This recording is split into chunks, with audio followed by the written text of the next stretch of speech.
Agradecemos al doctor Linares Salgado su interesante y provocativa, perdón, Cáceres. No, es que estoy agradeciendo a Enrique primero. Perdón, sí.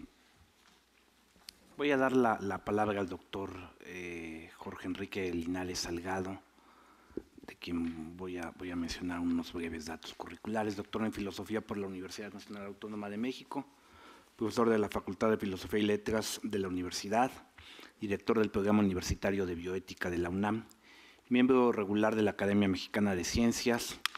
Se ha desempeñado desde 2003 como tutor y profesor en 3 programas de posgrado de la UNAM, el programa de Filosofía de la Ciencia, Ciencias Médicas, Odontológicas y de la Salud, en el campo de estudios de bioética.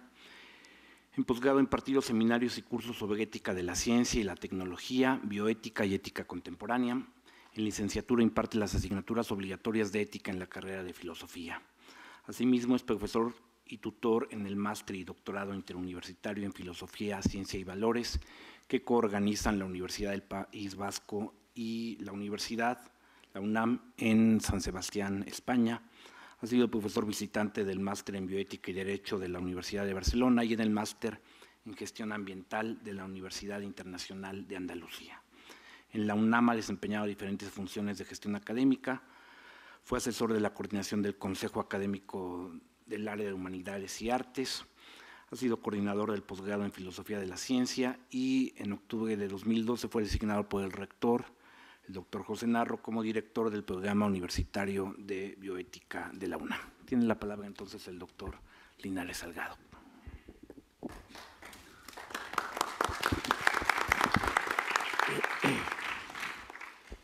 Bien, muchas gracias por esta invitación a Margarita y las organizadoras del encuentro.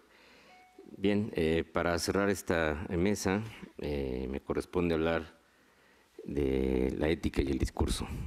Entonces, en primer lugar, bueno, podríamos hacer una serie de disertaciones sobre los contenidos éticos del discurso, pero mejor quiero referirme a un ejemplo más concreto de un tipo de discurso que tiene no solamente un contenido, sino un impacto, digamos, una clara repercusión ética. Y es el caso del testimonio de un acontecimiento de violencia extrema narrado por un protagonista que se convierte en un texto literario. Me refiero a la obra de Primo Levi como paradigmática actualmente de un testimonio sobre un acto histórico, un acontecimiento histórico que tiene unas repercusiones políticas, sociales y desde luego éticas muy importantes, que fue el Holocausto, o como se ha simbolizado muchas veces el fenómeno Auschwitz, ¿no? Entonces, en primer lugar, lo que destaca de la literatura, del texto literario que elabora Primo Levi, como un testigo directo, es un texto que recoge una serie de testimonios y de reflexiones. No es un texto de ficción, no es una novela, no es un ensayo, ¿no? Es un nuevo género, bueno, es un viejo género, pero es un nuevo género literario en cuanto que se trata del testimonio directo y, digamos, de la víctima que ha sufrido una violencia extrema. Y esto puede ser paradigmático para otros tipos de fenómenos de violencia social, desde luego, y para otras formas de testimonio, porque se convierte en el acto fundamental de dar a conocer no solamente el hecho que reclama justicia y que apela a su no olvido, sino justamente el ejercicio de la memoria, y también como un recurso para que el propio sujeto que ha sufrido la violencia, la víctima, pueda confrontarse con el acontecimiento que ha marcado su existencia y que en el caso de Primo Levi pues tiene un efecto que finalmente parece muy concluyente y determinante en el último acto pues de cometer suicidio. A diferencia del personaje que narraba el doctor Vital, Primo Levi justamente es al revés, ¿no? La literatura no lo ayuda a evitar el suicidio, y más bien es el testimonio final que termina de escribir cuando parece que ya ha logrado transmitir el mensaje y hacer memoria de lo sucedido, cuando entonces decide suicidarse, ¿no? Ahí es al revés, justamente. Bien, entonces, bueno, se ha estudiado mucho los textos de Primo Levi desde varios ámbitos. No entraré en la discusión sobre su valor literario, pero a mí me parece que lo tiene, obviamente. Habrá otros textos literarios más elaborados, como Le Cartes, sin duda, o los textos de Semprún. Pero Primo Levi tiene la ventaja, digamos, de ser un no literato, ¿no? Es un químico, un intelectual italiano, que después se dedica a la literatura a partir de esta experiencia, y que puede expresar, porque sabemos que el testimonio directo no es fácil, ¿no? No cualquier persona tiene la capacidad de testimoniar adecuadamente, de encontrar los giros, las palabras, o de tener la capacidad reflexiva como para bordar sobre el testimonio y elaborar reflexiones, que eso es lo que hace Primo Levi a lo largo de sus textos. Por eso es una pieza literaria de incalculable valor, y ya aparece como uno de los textos fundamentales que testimonian el acontecimiento del Holocausto. Desde luego, si solamente hubiera existido la obra de Primo Levi, mucha gente podría seguir dudando del acontecimiento, pero hay otros testimonios que van engrosando toda la literatura alrededor de Auschwitz, y la historiografía que existe actualmente, que sigue creciendo y que es de una enorme cantidad. Desde luego que ha habido incluso testimonios falsos, ¿no?, que se han logrado descubrir de una manera forense, y que en el caso de Primo Levi pues hay todas las evidencias de veracidad. Les leo el prólogo, que es muy revelador de lo que Primo Levi nos quiere mencionar. Dice: este libro, por lo que se refiere a los detalles atroces de los campos de exterminio, no añade nada a lo ya sabido por los lectores de todo el mundo sobre el inquietante asunto de los campos de exterminio. No lo he escrito con intención de formular nuevos cargos, sino más bien de proporcionar documentación para un estudio sereno de algunos aspectos del alma humana. Habrá muchos individuos o pueblos que piensen más o menos conscientemente que todo extranjero es un enemigo. En la mayoría de los casos, esta convicción yace en el fondo de las almas como una infección latente. Se manifiesta solo en actos intermitentes e incoordinados, y no está en el origen de un sistema de pensamiento. Pero cuando esta llega, cuando el dogma inexpresado se convierte en la premisa mayor de un silogismo, entonces al final de la cadena está el lager, el campo de exterminio. Él es el producto de un concepto de mundo llevado a sus últimas consecuencias con una coherencia rigurosa, mientras el concepto subsiste, las consecuencias nos amenazan. La historia de los campos de exterminio debería ser entendida por todos como una siniestra señal de peligro. Me doy cuenta, y pido indulgencias por ello, de los defectos estructurales del libro. Si no en acto, sí en la intención y sí en la concepción, nació en los días del lager. La necesidad de hablar a los demás, de hacer que los demás supiesen, había asumido entre nosotros, antes de nuestra liberación y después de ella, el carácter de un impulso inmediato y violento, hasta el punto de que rivalizaba con nuestras demás necesidades más elementales. Este libro lo escribí para satisfacer esa necesidad, en primer lugar, por lo tanto, como una liberación interior. De aquí su carácter fragmentario. Sus capítulos han sido escritos no en una sucesión lógica, sino por un orden de urgencia. El trabajo de empalmarlos y de fundirlos lo he hecho según un plan posterior. Me parece superfluo añadir que ninguno de los datos ha sido inventado. Entonces tenemos ya en el prólogo los elementos fundamentales de este género histórico, literario, del testimonio de un acto de violencia suprema. Entonces, primero está la necesidad de testimoniar. Primo Levi, en distintas entrevistas y discursos, también va a hablar de esto, es decir, la obligación del testigo de un acto de violencia extrema de dar testimonio y de relatar los hechos a los demás para que se conozcan y para que no se olviden, ¿no? Porque la víctima nunca olvida.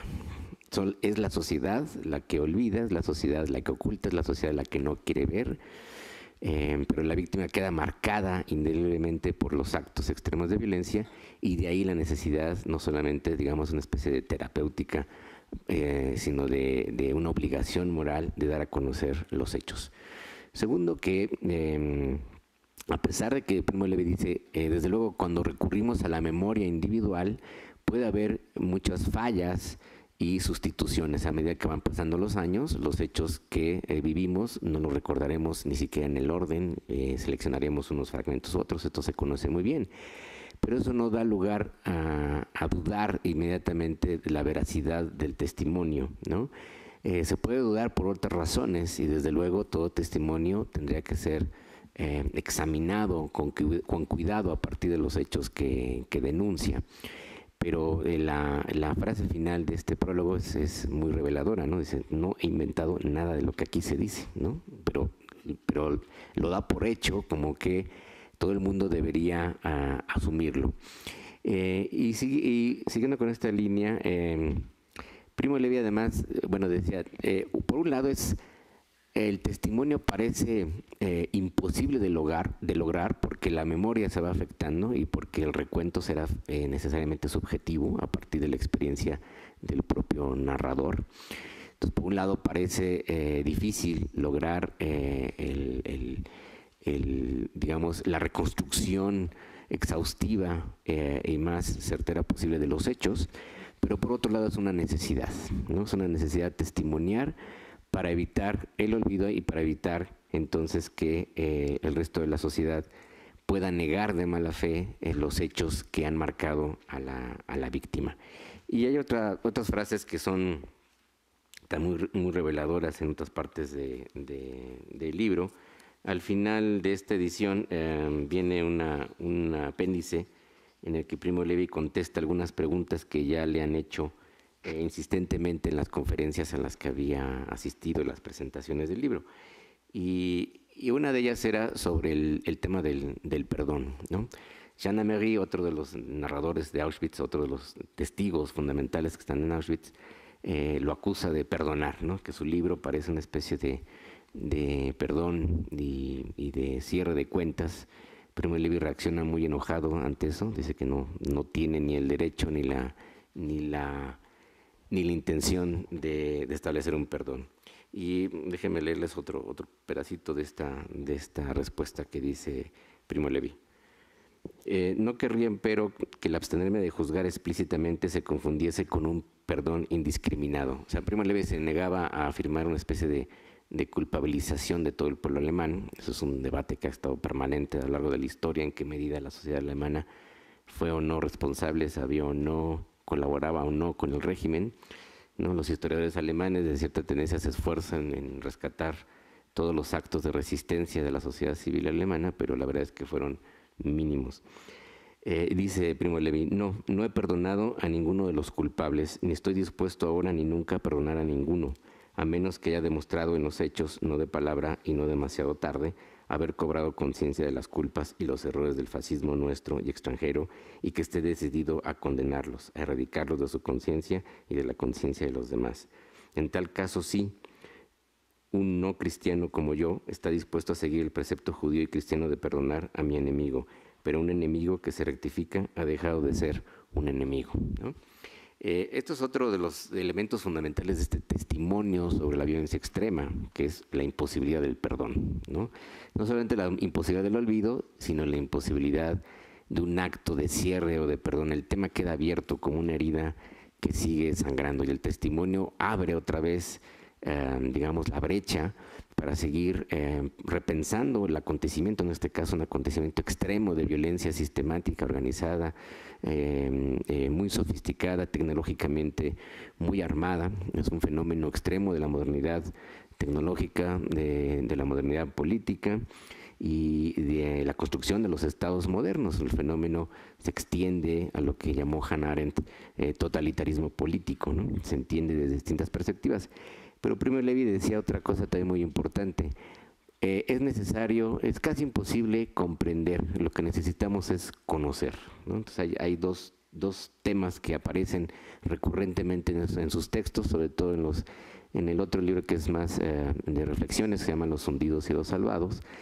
Primo Levi dice, comprender parece casi justificar, ¿no? Comprender no significa dar unas explicaciones, como a veces se intentó sobre el Holocausto, dar explicaciones meramente políticas, incluso explicaciones economicistas. Hay historiadores que intentaron hacer eso, explicaciones de racionalidad estratégica, como para justificar por qué los nazis habían decidido, ¿no? desviar todos los recursos bélicos en plena guerra para el proyecto de la solución final, ¿no?, de los campos de exterminio, y eso la verdad es que no tiene ninguna lógica ni estratégica, ni material, ni militar. Entonces dice Primo Levi, no tenemos que buscar en los hechos las explicaciones y armarnos toda una interpretación para que la comprensión sea una justificación. De hecho, parece incomprensible, y esto es un acto, es uno de los temas que se han planteado recurrentemente desde el punto de vista filosófico y ético, lo inexplicable del Holocausto por su magnitud, por su tremenda organización y por su acto explícito y totalmente intencional de exterminio de una población determinada. Pero sí lo que necesitamos, dice Primo Levi, es conocer, ¿no? Entonces el testimonio tiene una función epistémica fundamental, dar a conocer el hecho, porque habrá otras generaciones que desde luego no tengan el acceso ni a los documentos ni a los relatos como para saber del hecho. El mero seguir nombrando el suceso es muy significativo. Se ha discutido mucho, por ejemplo, todo el proyecto que ha realizado el Museo Yad Vashem de grabar los testimonios de los sobrevivientes antes de que murieran, han ido muriendo paulatinamente, y llegará un momento en que prácticamente no quede ya nadie que haya sido testigo directo del Holocausto. Eso quedará como una especie de hecho más en la historia, ocultado ahí, enterrado entre documentos, y es muy probable que la violencia extrema, el racismo y el antisemitismo se repitan en Europa misma o incluso en Alemania, si es que la memoria no funciona, si es que el relato, el testimonio no se lee y no se le da el crédito y el valor ético fundamental que tendría, ¿no? Además, tendríamos otros temas fundamentales. Les decía, bueno, este tipo de testimonio literario se convierte además en un documento histórico, un documento forense, en un documento que da lugar también a una serie de elaboraciones jurídicas. Ya me estoy pasando de tiempo. Y creo que habría que repensar en este tipo de discurso ético, ¿no? Sin duda les digo, hay problemas porque es posible pensar que haya falsificaciones testimoniales, sin duda, expresamente, y las ha habido en el caso del Holocausto. Un caso muy sonado de un personaje español, Marco, que había copiado todos los testimonios, había hecho una mezcla y había logrado establecer un relato muy coherente de que él había estado en Mauthausen cuando nunca estuvo ahí. Y fue un historiador, a partir de los relatos y de las conversaciones que tuvo con el personaje, que se dio cuenta por un dato muy significativo que después narró la prensa, el investigador que se llamaba, híjole, yo no recuerdo cómo se llamaba, pero bueno, el dato era que cuando platicaban del asunto, Marco no tenía ningún pudor en narrar los abusos corporales y sexuales que había sufrido en el campo. Todo era inventado. Entonces, había algo que se había traspasado, que era el pudor de la víctima. Y Primo Levi por ahí lo señala en algunos de los textos, casi nunca menciona nada que tenga que ver con vejaciones sexuales, ni con el maltrato más directamente carnal que sufrían los prisioneros, y se lo reserva, incluso lo dice. Y hay otro tema que es tremendo, que ha sido también motivo de mucha discusión, no solamente desde el punto de vista de la investigación sobre el Holocausto, sino desde el punto de vista de la victimología y de la ética, que es el concepto que acuña Primo Levi, digamos, o la figura de la culpa del sobreviviente. Dice Primo Levi, nosotros, el que sobrevivió a esto, a un acto de violencia tan extrema como los campos de exterminio, no es el testigo más directo y no es el testigo, digamos, más dañado, digamos, que serían obviamente los que murieron, ¿no? El musulmán, el que quedó ahí tirado, el que fue masacrado en cualquier momento, el que murió de hambre, sería el testigo, digamos, más privilegiado. Pero esos ya no están para contar nada. Y el que sobrevivió, dicen, los que sobrevivimos no porque éramos buenas personas o porque siempre ayudamos a otros o porque fuimos, digamos, los más virtuosos, sino sobrevivieron los más resistentes, sobrevivieron los que pudieron idearse muchas formas para lograr ir acotando, ¿no? Por ejemplo, Primo Levi se salva porque es químico y lo mandan a trabajar a la planta química. Auschwitz tenía 3 campos y uno de ellos era un campo de trabajo. Hay una parte del texto que es impresionante, le hacen un examen de química, llega un coronel y le dice, a ver, ¿usted es químico? Sí, vamos a demostrar vamos a ver si lo puede demostrar, y le hace un examen de química para que lo puedan trasladar al campo de trabajo, ¿no? Él que era un químico profesional, es como si a cualquiera de nosotros nos hicieran un examen de nuestra profesión en un campo de concentración para saber si podíamos rendir algo más en el trabajo, y eso lo salva. Ese acto y la colaboración en el campo de trabajo lo salvan. Entonces Primo Levi hablaba de esta paradójica sensación, sentimiento que él lo acuñaba personalmente como la culpa del sobreviviente. Los que sobrevivimos, dice, no fuimos los mejores, no fuimos los más generosos, no fuimos ni siquiera los más resistentes en muchos casos, ¿no? Muchas circunstancias azarosas fueron las que salvaron a muchas personas. Pero son estos los testigos de segunda línea, digamos, los que tienen la prerrogativa, la necesidad y la obligación moral de narrar el acto extremo de violencia. Así es que yo creo que para los análisis del discurso forense los testimonios se vuelven fundamentales y se convierten en una nueva forma tanto de género de escritura como de documento de un valor histórico, jurídico, ético incalculable, que expresa en los casos de Primo Levi de una manera sin igual, a mi gusto, una manifestación fundamental de qué es lo que puede llegar a ser la humanidad en contra de la humanidad y cómo es posible arrancarle o deshumanizar al enemigo, entre comillas, hasta dejarlo postrado en una posición totalmente irreconocible. Termino con otra cita de los textos que va escribiendo Primo Levi. Déjenme ver.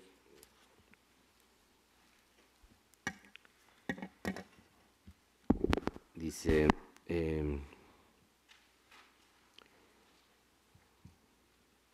he olvidado hoy, y lo siento, sus palabras directas y claras, las palabras del que fue el sargento Steinlauf del ejército austrohúngaro Cruz de Hierro de la guerra del 14-18. Lo siento porque tendré que traducir su italiano inseguro y su razonamiento sencillo de buen soldado a mi lenguaje de incrédulo.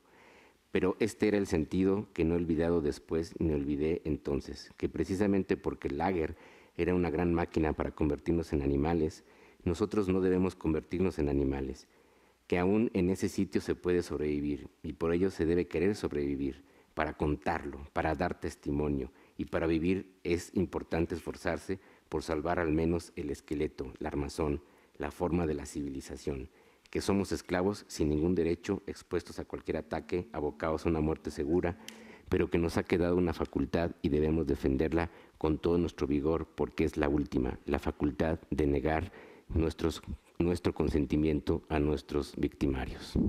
Gracias.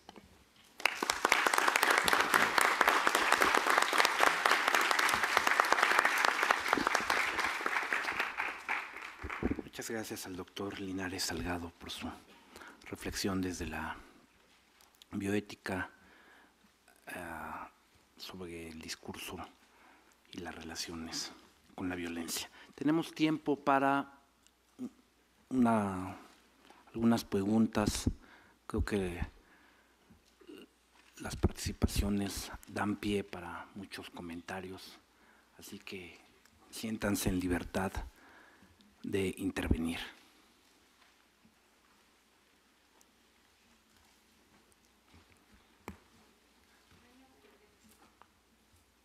¿Alguien nos puede ayudar con un micrófono?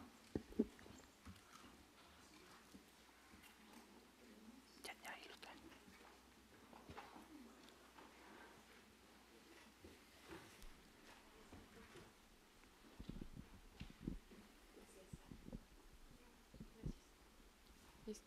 Bueno, en primer lugar quisiera felicitar a los profesores por sus ponencias y bueno, quería hacerle una pregunta al profesor Enrique y felicitarlo.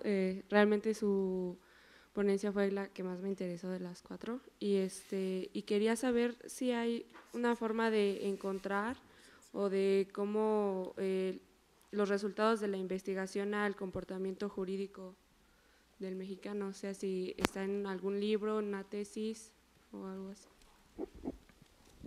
Bueno, sí, muchísimas gracias por tu comentario. Lo que estoy trabajando precisamente tiene que ver con esto. Estoy desarrollando algo lo que llamo constructivismo jurídico, que no es este constructivismo jurídico ingenuo. Lo que hemos encontrado es que muchas veces las normas jurídicas lo que te generan son los efectos contrarios a los que pretenden. Por ejemplo, visto desde el punto de vista del derecho, tratar de suprimir el cohecho que tiene un agente de tránsito cuando te extorsiona, cuando te pide dinero, cuando te pide una mordida. El derecho, con una teoría psicológica muy elemental de carácter conductista, asume que si elevo las sanciones, entonces por temor al estímulo aversivo y por aprendizaje binario, la gente va a evitar la conducta que va a ser el antecedente del estímulo aversivo. Eso es visto desde el punto de vista del derecho, entonces aumentan las sanciones. Otro modelo que no es exactamente el que trabajo, pero creo que puede ilustrar que es necesario buscar otras estrategias. Desde el punto de vista de la racionalidad económica, que asume que una decisión racional es aquella que procura más beneficios con respecto a los costos que implicaría decidir en un sentido contrario. ¿Cómo vería esta situación? Pues supongamos que eres un ciudadano que pretende comportarse de forma ejemplar, te detiene un agente de tránsito y empiezan tus costos-beneficios. ¿Voy a perder tiempo? ¿Voy a acabar dando más lana en la delegación? ¿Voy a llegar tarde al trabajo? Me van a descontar el día. ¿Cuál es la conducta racional? Te ofrezco la lana. El agente de tránsito. Me quiero portar como agente salido en este momento de la academia. Balances, costos-beneficios. No voy a recibir yo nada para mí. No voy a poder dar el entre al jefe. Probablemente entonces me quiten la patrulla o me manden un crucero. ¿Cuál es la conducta racional? Acepto el dinero. No lo vas a extinguir con las normas jurídicas porque es un esquema ganar-ganar. Y por si fuera poco es justo, porque puedes negociar el monto de lo que vas a dar. ¿Qué es lo que trae como consecuencia cuando tú aumentas el monto de la sanción? Que encareces la corrupción. Entonces es necesario ir más allá de los esquemas estrictamente normativos para entender cómo está funcionando la dinámica social. Lo que estoy haciendo es trabajar en este proyecto de constructivismo jurídico donde trato de integrar ciencias de la cognición y ciencias de la complejidad.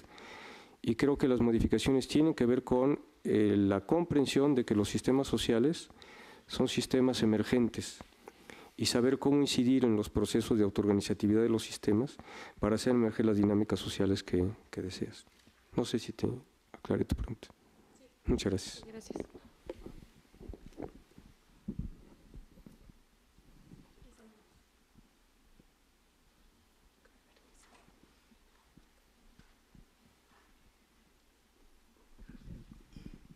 Para Jorge Linares. La última cita de Primo Levi me abre un poco el panorama. Eso de que intentan quitarnos lo humano y convertirnos en animales o en otra cosa, no sé qué, porque estoy dando también un carácter negativo a la animalidad. Pero en fin, el rasgo del humano, estos señores están intentando quitarme lo humano, pero yo no quiero, por lo tanto, mi derecho a perdonar, pero no olvidar. Te pregunto esto porque unos profesores estudiosos de la ética del discurso, en particular hablo de un colombiano que padeció todo esta guerra de los años 80-90, que se tuvo que ir a Estados Unidos. Pablo de Greiff se llama, un estudioso muy importante. Él ha presentado la tesis en diversos foros, perdonar, pero no olvidar. Me gustaría saber tu punto de vista.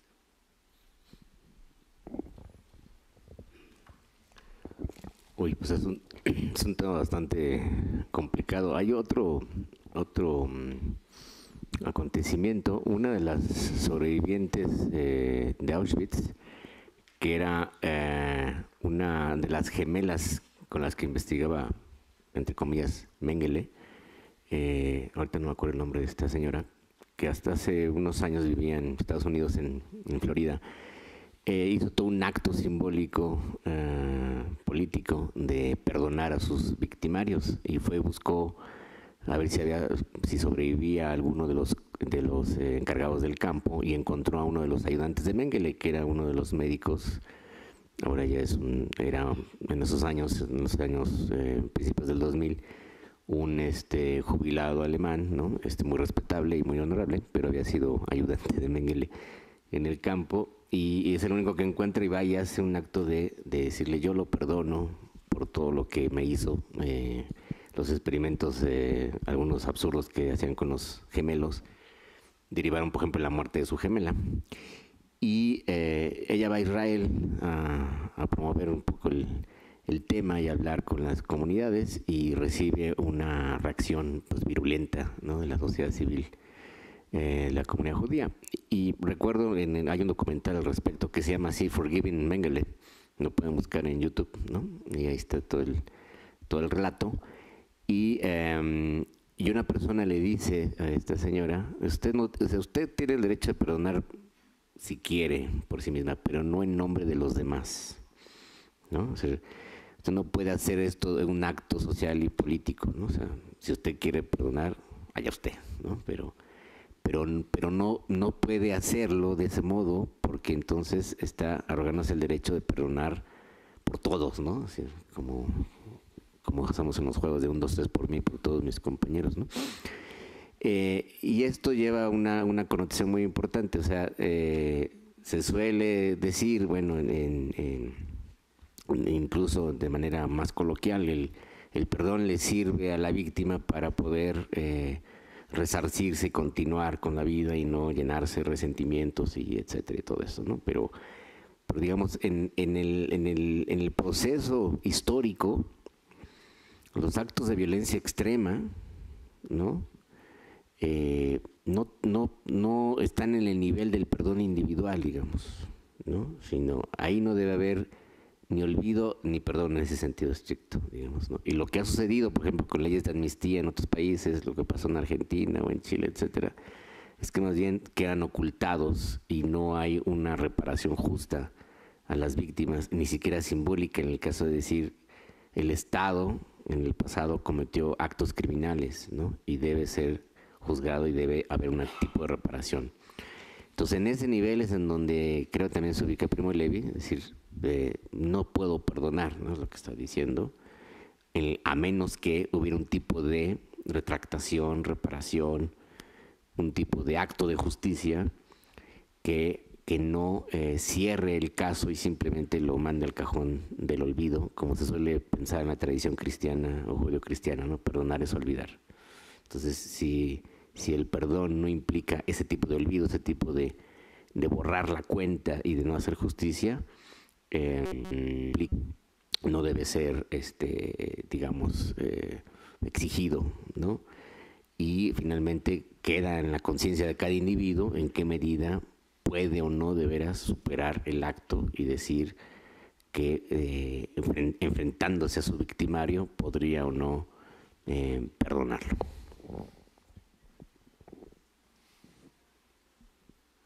Yo le quería preguntar al doctor Jorge Linares, que decía que el testimonio puede servir como una forma de evitar el antisemitismo, y recientemente, a raíz de los bombardeos de Israel a Palestina, ha habido un resurgimiento del antisemitismo en Europa.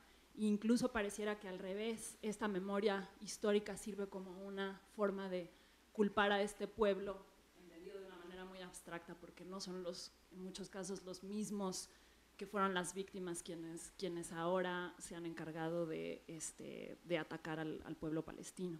Entonces, yo le preguntaría de qué manera cree usted que funciona esta memoria en este contexto muy contemporáneo. Bueno, en el caso de Primo Levi sí está claro que nunca se queda en el nivel, digamos, etnocéntrico de esto solamente un acontecimiento para los judíos o solamente tiene que ver para la historia judía, como muchas veces se ha interpretado, sobre todo en Israel, ¿no? Y creo, en mi opinión, que eso ha sido un error social y político. Si no es un acontecimiento histórico, límite, extremo, que recayó sobre una comunidad específica, no fueron los únicos, obviamente, pero fueron el objetivo, ¿no?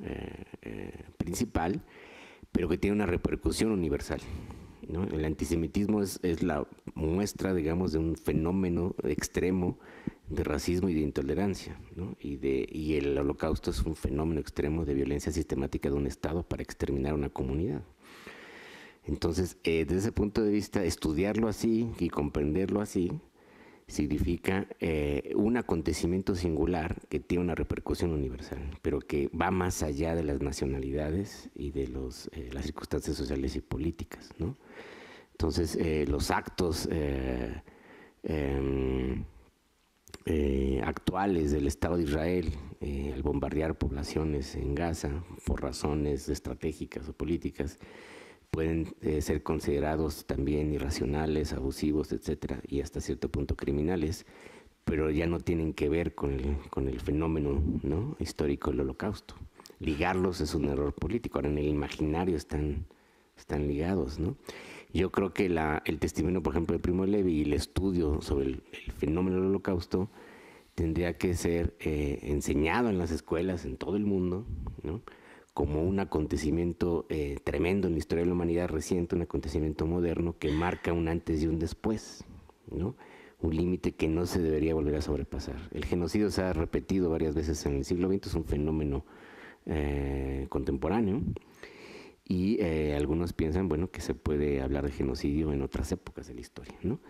Que estaría muy presente en la historia de la humanidad estos fenómenos de exterminio tremendos. Entonces, el suceso que parece más extremo es que le toca vivir a las comunidades judías en Europa, ¿no?, identificados como el objetivo de exterminio, pero no fueron ni los únicos, ni serán, ni el antisemitismo sería el único fenómeno extremo de violencia. En ese sentido, creo que da para una reflexión universal y establecer un punto de vista moral que va más allá de esos relativismos culturales y sociales y políticos.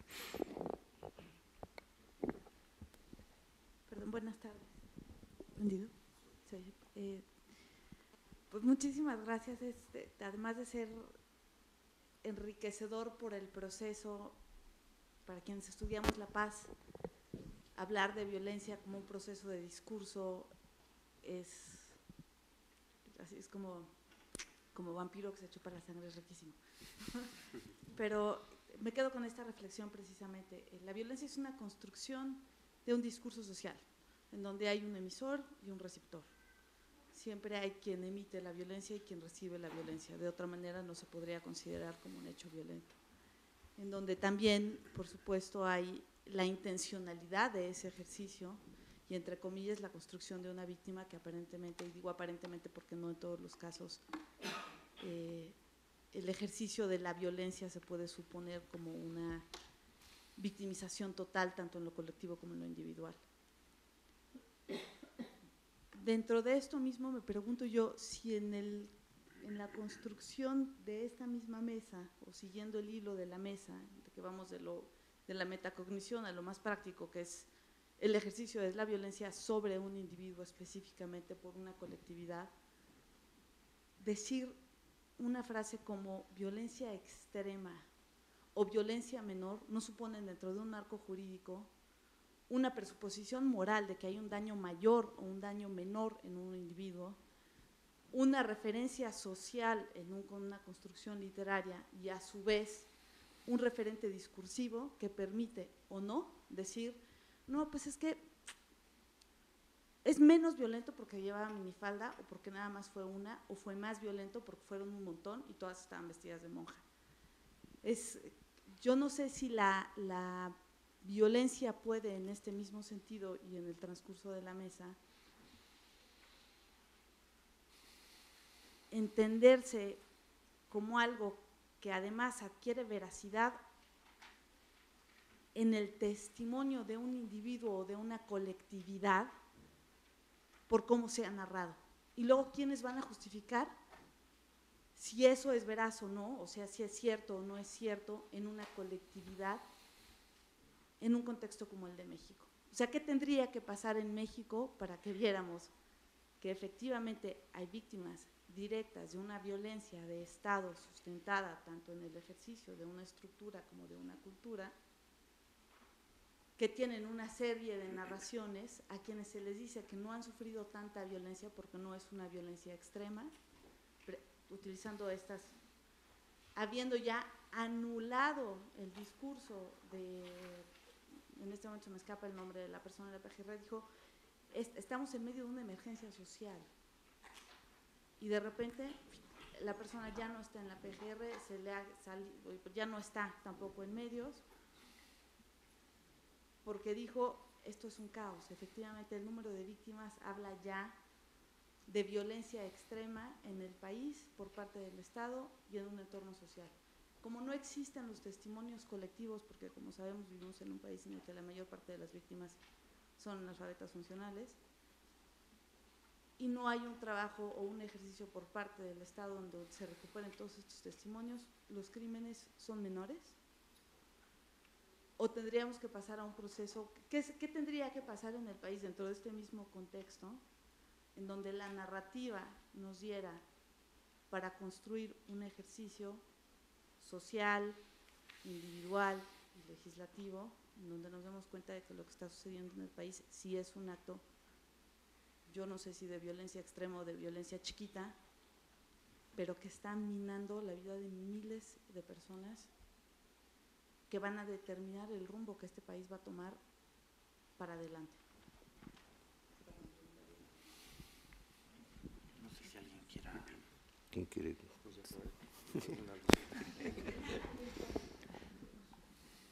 Bueno, no me quedó muy claro exactamente cuál es el punto que quisieras que abordara. A lo mejor empiezo a tejer muy en la periferia. El problema de violencia extrema, violencia no extrema. Parte de las propiedades semánticas de los enunciados normativos implican términos afectados de vaguedad. Estos términos afectados de vaguedad juegan un papel muy importante. Si los legisladores lo han calculado bien, si han utilizado un término vago, donde hay que utilizarlo, la responsabilidad de determinar en qué espectro de la relación entre la designación y la denotación del término va a fijarse, le corresponde a un juez. Entonces, si bien es cierto que no puedes capturar en la ley todos los casos relevantes que pueda haber, porque harías una casuística interminable, entonces dejas el trabajo al juez de determinar cuál es el contenido semántico, ahí entra una vez más el contorno, etc. Ahora, en el caso del derecho y al momento de tomar decisiones sobre violencia extrema, no extrema, violencia, etc., ya no es únicamente una cuestión de discurso y ya entran mecanismos o problemas de carácter epistémico. El simple hecho de que alguien te afirme que fue víctima de violencia, solo esa afirmación no es suficiente para considerar que se alcanzó el estándar probatorio para determinar que esa proposición es verdadera. Necesitas conectarlo y advincularlo, como se dice en el ámbito del derecho, con muchos otros elementos probatorios. Es decir, no es algo que sea, o por lo menos técnicamente, es algo que no queda al arbitrio absoluto.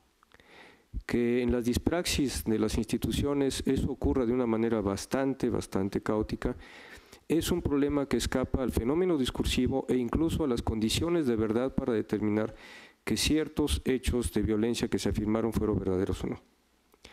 No sé si esto te responde a tu intervención. Gracias. Bueno, inevitablemente hay categorizaciones o clasificaciones de fenómenos de violencia. En el caso al que me refería Primo Levi, dije violencia extrema porque se trata de una violencia sistemática de Estado, en el caso de un genocidio, ¿no? Pero no siempre podemos suponer que toda violencia que ejerce el Estado es una violencia sistemática. Hay un primer problema, ¿no? O intencionada o deliberada. Y de cualquier modo, la forma de ir construyendo un caso, digamos, de manera, por decirlo en una metáfora jurídica forense, es a partir de los testimonios. Eso ha sido probado una y otra vez, pero no de un testimonio. Tiene que haber muchos testimonios que se va construyendo, se va engrosando un relato y se van corroborando los datos, porque en efecto puede haber muchas fallas en la memoria, puede haber sesgos en los testimonios y puede haber testimonios falsos, eso es un hecho. Entonces la forma de construirlo es a partir de ese trabajo social que en México no se ha hecho bien, ninguna de las organizaciones lo ha hecho, el Estado obviamente no lo quiere hacer, ni las universidades lo han hecho, de qué está pasando en la violencia social en México. Entonces, a ver, lo primero que hay que hacer es recuperar los testimonios y corroborarlos y engrosar la historia, es decir, tener los elementos de los datos y la corroboración para poder saber de qué magnitud es esa violencia y qué grado de sistematicidad tiene y quién es el responsable, ¿no? Es decir, para poder en algún momento reclamar justicia. Pero desde luego esto es un proceso social, histórico, político complicado, ¿no? En muchos países en donde hubo actos criminales de los estados, en Sudamérica, en Guatemala, etcétera, se conformaron comisiones. En Argentina, por ejemplo, el trabajo de los médicos forenses fue muy importante, ¿no? Que fueron descubriendo los restos de las personas desaparecidas que se encontraron en fosas clandestinas, o sea, un trabajo científico bien organizado, bien armado. En México, por ejemplo, el 68 pues fue primero testimoniado periodísticamente, un poco como lo hizo Poniatowska, ¿no? Y después se perdieron los testimonios y a la fecha nadie sabe exactamente cuánta gente murió en la plaza del 2 de octubre, ¿no? No existe ese dato, eso parece una especie de déficit, digamos, de que alguien hubiera reconstruido. Es un trabajo largo, muy tedioso y debe ser riguroso para ir engrosando la memoria histórica, reconstruir un acto de esta naturaleza para poder llegar a la verdad, digamos, ¿no? Por eso era muy importante en la discusión sobre los crímenes de Estado del pasado en México, se decía primero una comisión de la verdad y luego una fiscalía, ¿no? Fue al revés, pero en fin. Lo primero que necesitamos es una reconstrucción histórica, forense, para saber, para tratar de dimensionar aproximadamente el hecho. Y de todos modos siempre habrá discusiones y controversias, ¿no? Hoy sigue habiendo negacionistas del Holocausto, ¿no? Y hay miles de sitios de internet que niegan el Holocausto, por muchas razones. Algunas simplemente de escepticismo enloquecido, ¿no? Quiero suponer. Pero en efecto, todos estos hechos históricos se pueden perder en la memoria si no hay un registro histórico científico y no se engrosa un discurso social, que sería la idea del discurso del testimonio. Pero obviamente no se puede obtener de 1, 2 o 3. Tiene que ser un proceso más amplio porque estamos hablando de fenómenos colectivos.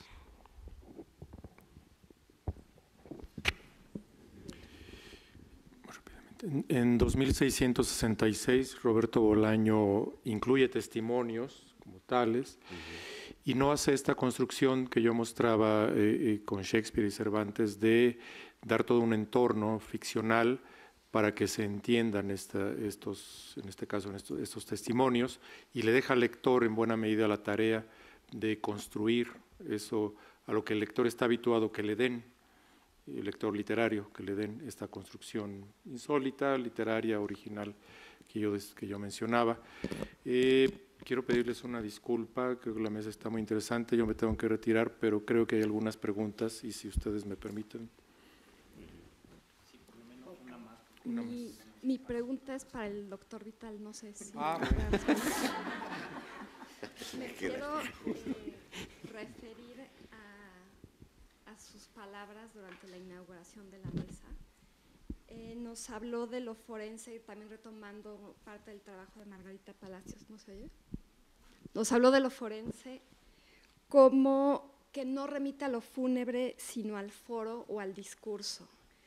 Es mi sospecha, y esto será uno de los elementos de mi intervención el día de mañana, que remite también al espectáculo. Entonces quisiera saber si filológicamente y literariamente encuentra usted esta relación. Por supuesto que sí.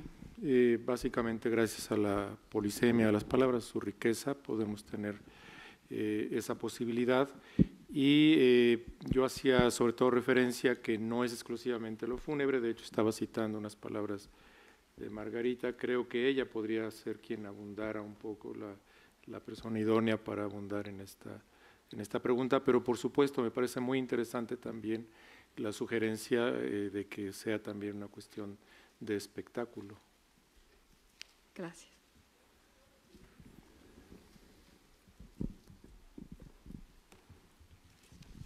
Yo creo que retomando un poco lo que todos hemos dicho, el espectáculo es una puesta en escena, ¿no?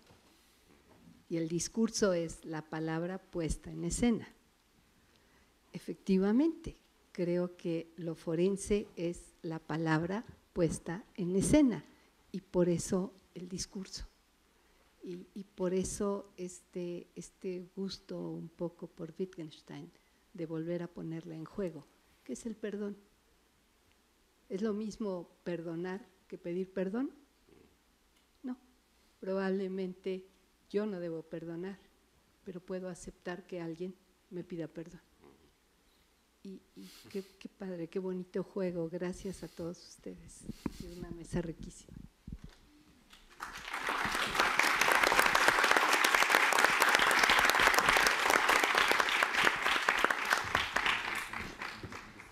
Bueno, no sé si hay más preguntas para el doctor Vital antes de que se vaya. ¿No? Déjenlo.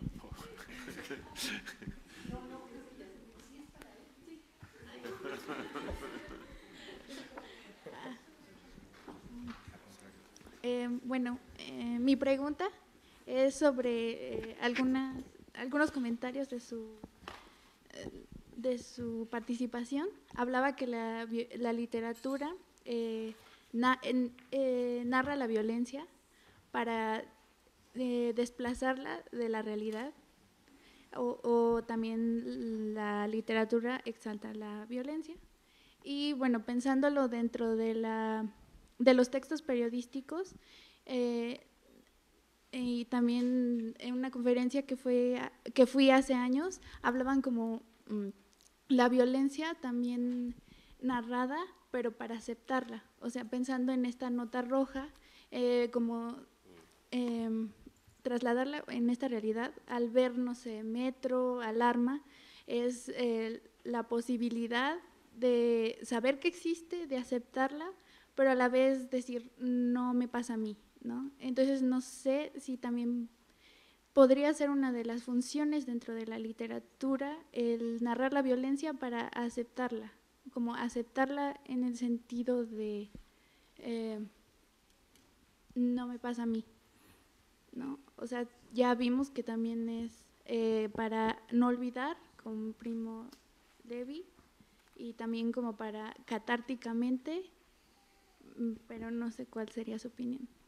Esto último es importante, precisamente tú has puesto el ejemplo de la catarsis, que efectivamente, de acuerdo a Aristóteles, para los griegos era una manera de una dosis de violencia para evitar, digamos, la violencia mayor.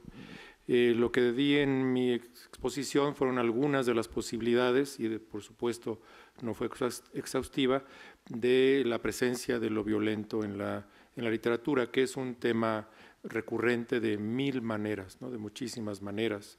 Incluso desde el punto de vista de la pragmática, la comunicación también se puede ver como ciertas omisiones en la comunicación pueden también ser un acto de violencia. Pero me parece, por ejemplo, en el caso de Salinger, aprovechando, él finalmente no va a narrar propiamente los hechos de violencia de la Segunda Guerra Mundial, sino que su obra más consagrada en realidad son otros escenarios. Pero el tema que tú mencionas es importantísimo. Si la literatura en este mundo contemporáneo y concretamente en México está jugando el juego de exaltar la violencia o si la está mostrando, y ahí no sería incluso denunciando en un momento dado, ahí no sería solamente la literatura, sino también el cine y la televisión, pero indudablemente es un tema muy complejo. Bien, entonces, no, continúa, ¿a qué hora es la siguiente mesa ya, no? Ah, ya no hay. Sí. Si quieren entonces seguir participando, y si los ponentes tienen todavía un poco de tiempo para responder las preguntas. ¿Sí? Sí. Mi pregunta es con respecto al de qué modo asumir una incongruencia o sería una paradoja entre congruencias e incongruencias con respecto a la condición humana misma y a la brutalidad de la naturaleza, ¿no? Sí se pueda entender como posiblemente violenta la naturaleza misma, más allá de un constructo, ¿no? Porque la violencia misma sería un constructo, si es un constructo social, entonces es ajena completamente a lo que la naturaleza pueda determinar si es o no es violenta, ¿no? El que exista un holocausto de 50,000 millones de animales al año de consumo cárnico, que muchos dicen que podría ser muy bien innecesario, ¿no? Desde siempre, desde que el ser humano ha sido más que frugívoro, un carroñero, etcétera, el que se permita matar a otros animales, pues da un salto con total congruencia de permitirse matarse entre sí mismos, ¿no? Digo, yo estoy abogando porque aquí en este país se ha empezado a haber leyes de respeto animal, se propicie lo que en la India ya lo hubo por decreto de un rey, el que no se mataran más los animales, no fuesen carnívoros en lo posible, porque siguen siendo carnívoros, ¿no? Ahí hay un crisol de distintas culturas, etcétera, ¿no? Incluso religiosamente consumen incluso carroña también.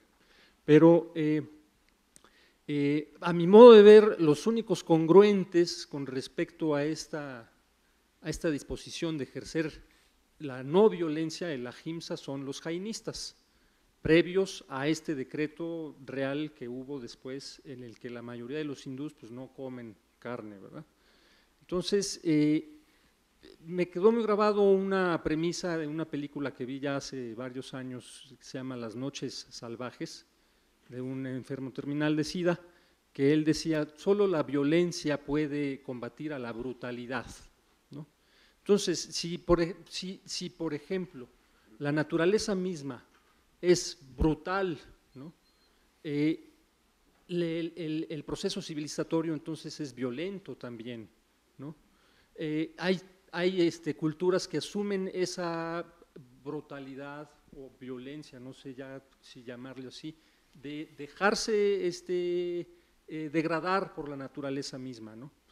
Los mismos jainistas, algunos de ellos dicen, antes que yo verme obligado a tener que matar para comer, mejor me dejo morir de hambre, ¿no? Entonces, no, ¿eso es violencia también? ¿O eso es brutalidad? No sé si alguien fuera quererme responder. No sé si alguno de los participantes quiera hacer algún comentario. Sí, bueno, como que tocaste muchos temas al mismo tiempo. Solo un comentario con respecto a la violencia humana contra otros seres vivos, principalmente animales. Pues ahí, como los animales no pueden testimoniar directamente, o no les entendemos, nosotros somos los que tenemos que hacer testimonios, y hay toda una corriente, ¿no? de documentalistas, de asociaciones civiles que ya vienen trabajando, ¿no? al respecto. Es otra forma de dar a conocer una manifestación más de la violencia social en contra de otros seres vivos, ¿no? y de ubicarla en el contexto de una serie de acciones sistemáticas en el mundo industrializado contemporáneo, sin duda que es otro tipo de violencia que no hay que dejar fuera, ¿no? Y que puede haber también un discurso elaborado, no solamente en términos de documentación o de narración de los hechos, sino también del significado, ¿no? Y las consecuencias que tiene actualmente la destrucción de muchas especies de manera directa o indirecta. Muy bien, pues entonces agradecemos la participación de nuestros ponentes, naturalmente su presencia, los invitamos a la sesión vespertina y el día de mañana a continuar esta interesantísima jornada sobre violencia y literatura. Gracias. Bueno, pues aquellos que dispongan de tiempo esta tarde, tenemos 2 diálogos. La primera parte, que son vidas interrumpidas, donde pues cuestionaremos justamente el tema de víctima-victimario y cuál es la resistencia de la sociedad en estas condiciones. Así que los esperamos, aquellos que nos hagan el favor de seguirnos acompañando a las 4:30. Muchísimas gracias. ¿Dónde está el sombrero?